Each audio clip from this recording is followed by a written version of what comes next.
summit who are engaged elsewhere. As you are aware, Honorable Mudavadi is out of the country.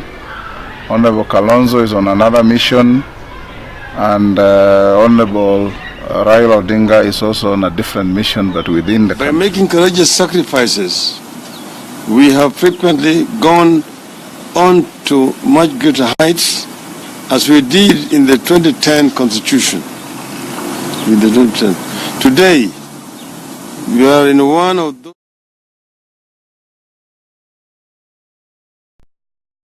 dark moments in the history of our nation once again. We are confronted with the layers upon layers of deceit and deception that we must not allow to reign. The latest of our many calamities occurred last month, when the presidential election was brazenly stolen in full view of Kenyans and the world. It was the third time in a row that the people's electoral will had been hijacked. It was indefensible the first time it was done in 2007. It was even more intolerable the second time in 2013. And when it happened again last month, the level of defeat and impunity soared into altogether uncharted realm. Amid such lawlessness came a courageous Supreme Court ruling that stunned the entire world, leave alone Kenya and Africa.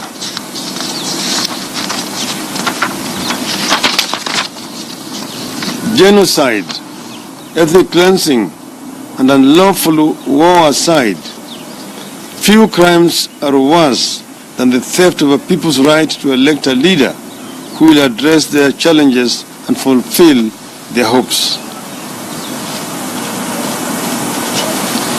But today, we are faced with a crisis of monumental proportions that goes well beyond electoral injustice. It is no longer about who is the rightful president of Kenya, or about the naked theft of a presidency. That is unacceptable enough. The tragedy we face today, and which we have to confront before it consumes us, is not that elections were stolen. It is that the IEBC, Jubilee, and a number of local and international actors are determined to repeat that fraud, and they want us to participate in it. Those who control the levers of power in Kenya do not merely want to govern us against our will for the next 5 years. No.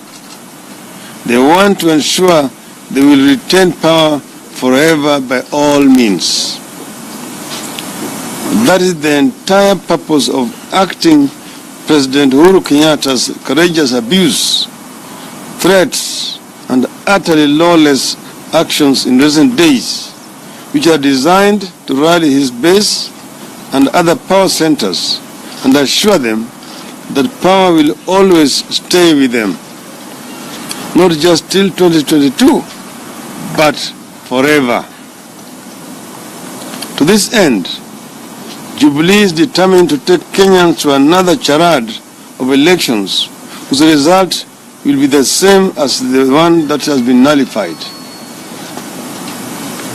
One thing Jubilee and IBC refuse to disclose and address, even as they claim to be making changes to the electoral system, is the role the local telecommunication firms, particularly SAFARICOM, Kenya, played in the collaboration with the Saffron Morpho in manipulating the August elections in favor of Jubilee and Uhuru Kenyatta.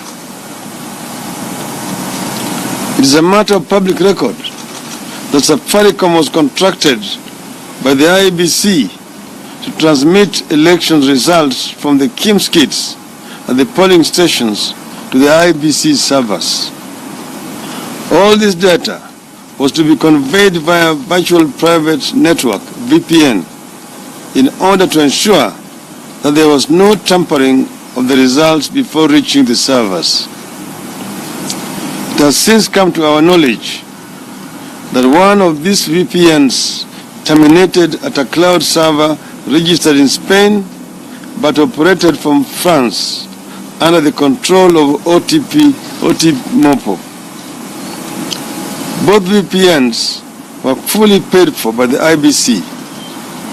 However, the VPN SAFARICOM terminating locally was never set up.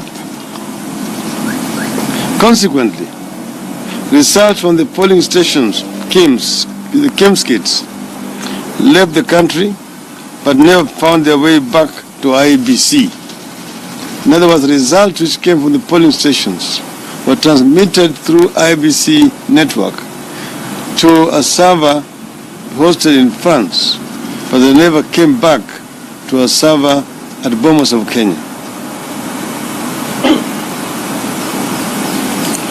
None of the kits under SAFARICOM's network ever got their results onto the IBC's public work portal. This collusion between SAFARICOM, IBC, and SAPRAMOSO remains intact, and the firm is set to do the same thing again which it did in August. Ask yourself, what were the results which were being displayed on the television when the results coming from polling stations were terminating in France?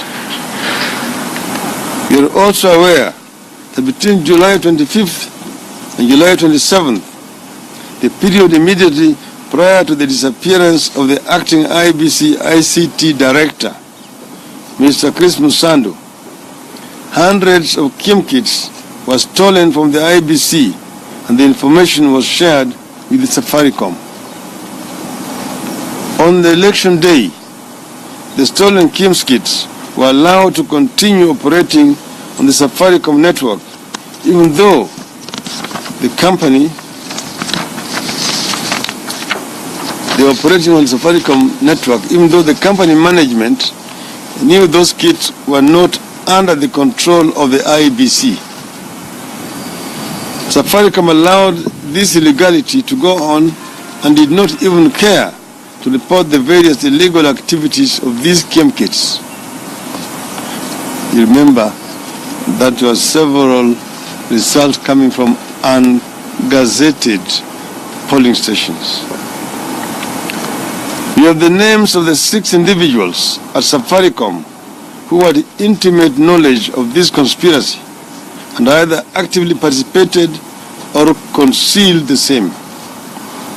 That same team has been reassembled to do what they did back then. We have instructed our lawyers to initiate private prosecution of the officers under the Cyber Crimes Act.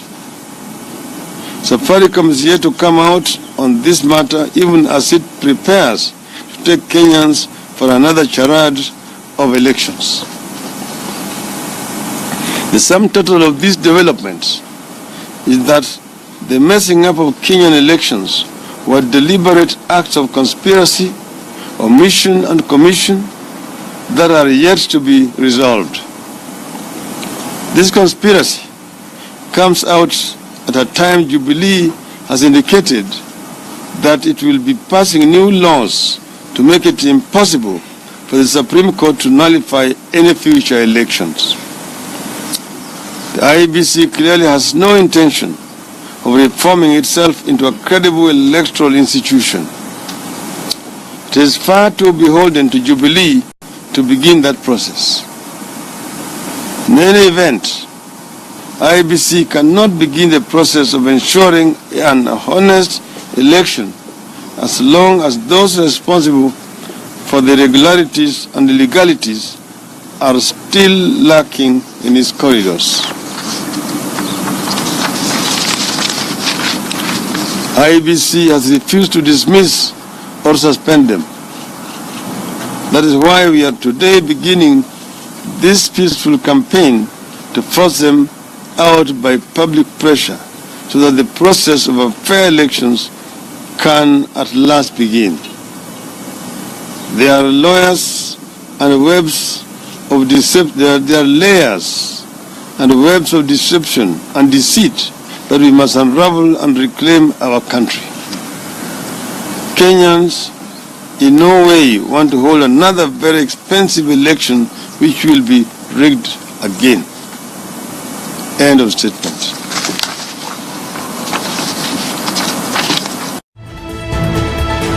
By making courageous sacrifices, we have frequently